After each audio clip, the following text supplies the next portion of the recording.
Hello everyone, good morning all of you.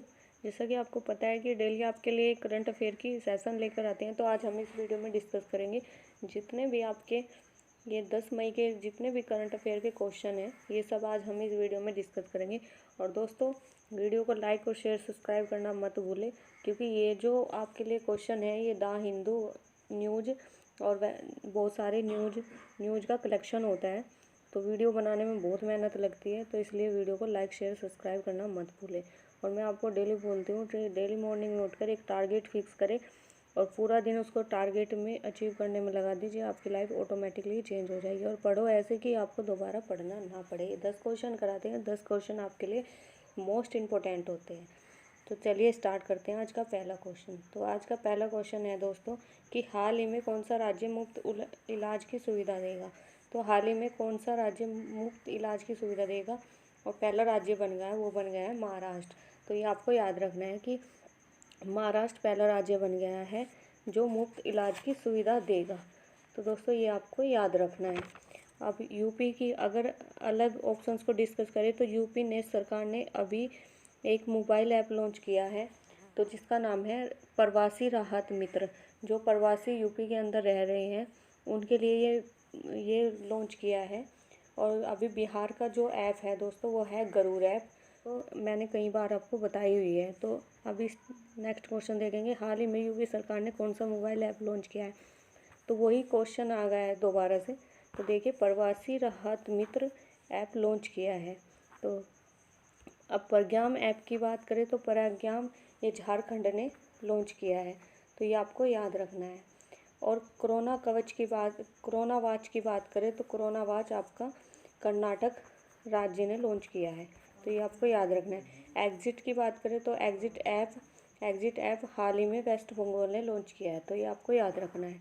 Next question देखेंगे, हाल ही में UNEP की goodwill ambassador के रूप में किसे नियुक्त किया गया है।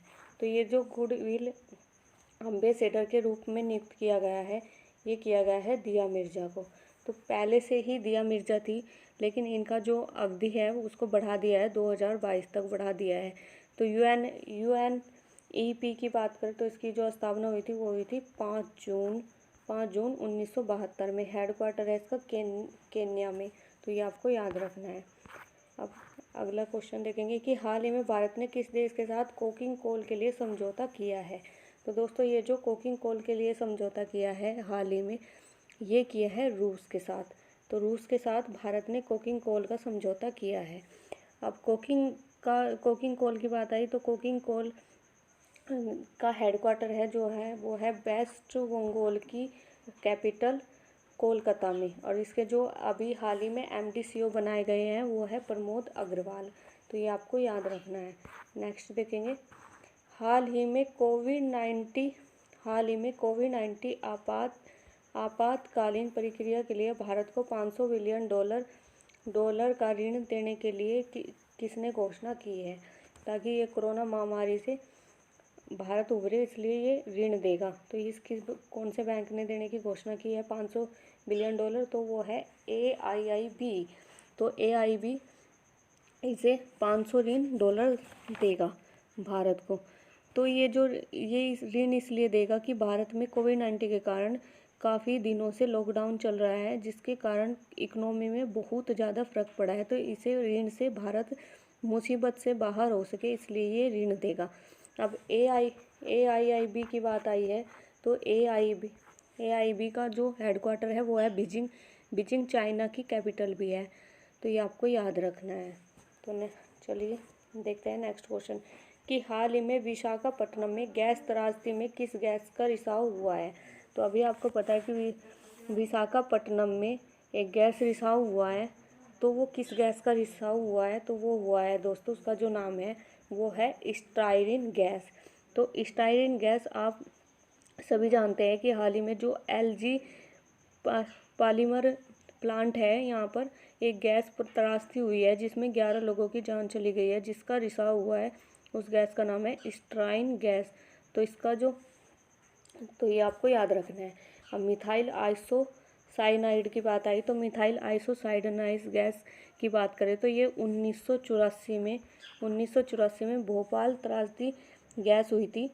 तो वो आपको याद रखना है 1984 में। तो इसमें भी काफ़ी भारी नुकसान हुआ था। तो आगे बात करते हैं नेक्स्ट क्वेश्चन की, कि हाल ही में किस राज्य ने पान मसालों को 1 वर्ष के लिए बैन कर दिया है। तो पान मसालों को 1 वर्ष के लिए बैन कर दिया है, वो किया है दोस्तों झारखंड ने। तो झारखंड ने 1 वर्ष के लिए पान मसाला, गुटखा वगैरह पर बैन लगा दिया है। पिछले वर्ष यानी 2019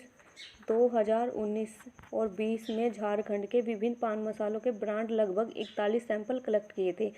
इन पर 41 में से 11 बैन कर दिए हैं। अगर बात करें कि वेस्ट बंगाल की, तो वेस्ट बंगाल की बात करें तो वेस्ट बंगाल में दोस्तों 7 नवंबर की ही बात है 2019 की, गुटखा प्लस पान दोनों को ही बिक्री पर 1 साल का बैन लगा दिया है वेस्ट बंगाल ने 2019 में 7 नवंबर को। नेक्स्ट क्वेश्चन देखेंगे कि हाल ही में किस मंत्री ने कैलाश मानसरोवर यात्रा के लिए नए मार्ग का उद्घाटन किया है। तो ये जो नए मार्ग का उद्घाटन किया है मानसरोवर के लिए, ये किया है राजनाथ सिंह ने। तो आपको पता होगा कि राजनाथ सिंह ने इन्होंने यूके उत्तराखंड में 80 किलोमीटर का रोड का एक उद्घाटन किया है, जो लिपु लेक दर्रे से मानसरोवर के लिए नया रास्ता बनाया गया है। ये जो रास्ता है ये बीआरओ द्वारा बनाया गया है और इसको हिंदी में सीमा सड़क संगठन कहते हैं। इसकी जो स्थापना हुई थी बीआरओ की, वो हुई थी 1960 में। तो बीआरओ की स्थापना हुई थी, यानी सीमा सड़क संगठन की जो स्थापना हुई थी 1960 में हुई थी। इसका जो हेडक्वार्टर है वो है नई दिल्ली में। राजनाथ सिंह से रिलेटेड एक और बात को आपको याद रखनी है कि तेजस विमान में उड़ान भरने वाले पहले रक्षा मंत्री राजनाथ सिंह हैं। तो ये आपको याद रखना है। नेक्स्ट क्वेश्चन देखेंगे। नेक्स्ट क्वेश्चन है हमारा कि हाल ही में किस राज्य ने सेवानिवृत्ति की आयु को बढ़ाकर 59 वर्ष कर दिया है। तो ये आपको याद रखना है कि किसने सेवानिवृत्ति को बढ़ाकर 59 वर्ष कर दिया है। तो पहले 58 वर्ष थी और अब 59 वर्ष कर दिया है। तो ये किया है तमिलनाडु ने। तो तमिलनाडु गवर्नमेंट यानी जो रिटायरमेंट की आयु थी वो 58 वर्ष थी, अब बढ़ाकर 59 वर्ष कर दी गई है। तमिलनाडु गवर्नमेंट, जो कि गवर्नमेंट टीचर यानी जो भी हेल्थ वर्कर्स हैं उन सब की एज में भी 1 वर्ष का इजाफा हुआ है, 1 वर्ष बढ़ा दिया गया है। तमिलनाडु की कैपिटल की बात करें तो तमिलनाडु की कैपिटल है वो है चेन्नई और तमिलनाडु के जो चीफ मिनिस्टर है वो है पलानी स्वामी और जो वहाँ के जो गवर्नर है वो है बनवारी लाल पुरोहित। तो अगर लोकसभा सीट की बात करें तो लोकसभा सीट है वहाँ पे 39 यानी 39 और राज्यसभा की बात करें तो वो है आपकी 18 यानी 18। तो ये आपको याद रखना है, लोकसभा सीट 39 और राज्यसभा सीट 18। तो ये आपको याद रखना है। नेशनल पार्क की भी बात करें तो अन्नामलाई और मधुमलाई नेशनल पार्क भी तमिलनाडु में स्थित है। और एक और तमिलनाडु को कहते हैं मंदिरों की भूमि, भी तमिलनाडु को ही कहा जाता है। बहुत बार आपके एग्जाम में क्वेश्चन भी आता है। तो नेक्स्ट क्वेश्चन देखेंगे हम कि हाल ही में स्वास्थ्य मंत्री ने कौन सा मोबाइल ऐप लॉन्च किया है। तो अभी स्वास्थ्य मंत्री ने जो ऐप लॉन्च किया है दोस्तों वो किया है आयुष संजीवनी ऐप। तो आयुष संजीवनी ऐप रक्षा मंत्री ने लॉन्च किया है। जो स्वास्थ्य मंत्री प्रेजेंट टाइम के हैं वो है हमारे डॉक्टर हर्षवर्धन। जो लोगों पर ये जो ऐप है, लोगों पर जो कोरोना वायरस का क्या इफेक्ट पड़ रहा है, किस प्रकार का डेटा इसमें एकत्रित होगा, लगभग 50 लाख लोगों का डेटा इसमें एकत्रित करेगा। इस ऐप को 2 मंत्रालयों द्वारा डेवलप किया गया है। तो वो आपको याद रखने हैं, एक किया गया है आयुष मंत्रालय द्वारा, एक है आपका आयुष मंत्रालय और एक है आपका सूचना प्रौद्योगिकी मंत्रालय। तो इनके लिए डेवलप किया गया है। आगे देखते हैं कि आयुष कवच की बात करें तो आयुष कवच आपका यूपी ने बनाया है। और जो आरोग्य सेतु की बात करें तो आरोग्य सेतु केंद्र सरकार ने बनाया है, यानी सेंट्रल गवर्नमेंट ने। तो ये बनाया है केंद्र सरकार ने। तो ये आपको याद रखना है। CHD कोविड की बात करें तो ये हाल ही में चंडीगढ़ ने बनाया है, हाल ही में लॉन्च किया है। तो नेक्स्ट क्वेश्चन देखेंगे कि हाल ही में विश्व प्रवासी पक्षी दिवस कब मनाया गया है। तो हाल ही में ये जो विश्व प्रवासी पक्षी दिवस है ये मनाया गया है 9 मई को। तो ये मनाया गया है अभी 9 मई को। तो ये मनाया क्यों जाता है, जो पक्षियों के प्रति अवेयरनेस पैदा करने के लिए ये मनाया जाता है। तो ये आपको याद रखना है। तो वर्ल्ड माइग्रेटरी बर्ड डे, तो ये आपको याद रखना है। तो अगर बात करें हम अदर ऑप्शन से डिस्कस करें दोस्तों, तो अदर ऑप्शन से 1 मई की बात करें, ये थोड़े मैं इसको मॉडिफाई कर दूँगी पीडीएफ में, अभी थोड़ा टाइपिंग मिस्टेक है कि 1 मई में जो हुआ था वो गुजरात महाराष्ट्र, आपका गुजरात महाराष्ट्र दिवस हुए थे 1 मई में, और लेबर डे भी 1 मई को मनाया जाता है। 3 मई की बात करें तो 3 मई को मनाया जाता है press freedom day. Press freedom day भी 3 मई को मनाया गया था। अगर 4 मई की बात करें तो 4 मई को अग्निशमन डे मनाया गया था।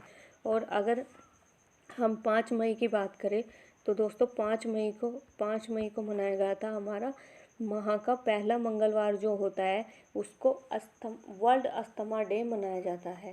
तो 5 मई को, तो ये आपको याद रखना है वर्ल्ड, और जो भी पहला मंगलवार पड़ेगा मई के महीने का उसको ही अस्थमा डे मनाया जाता है, ये नहीं कि 5 मई को ही मनाया जाएगा।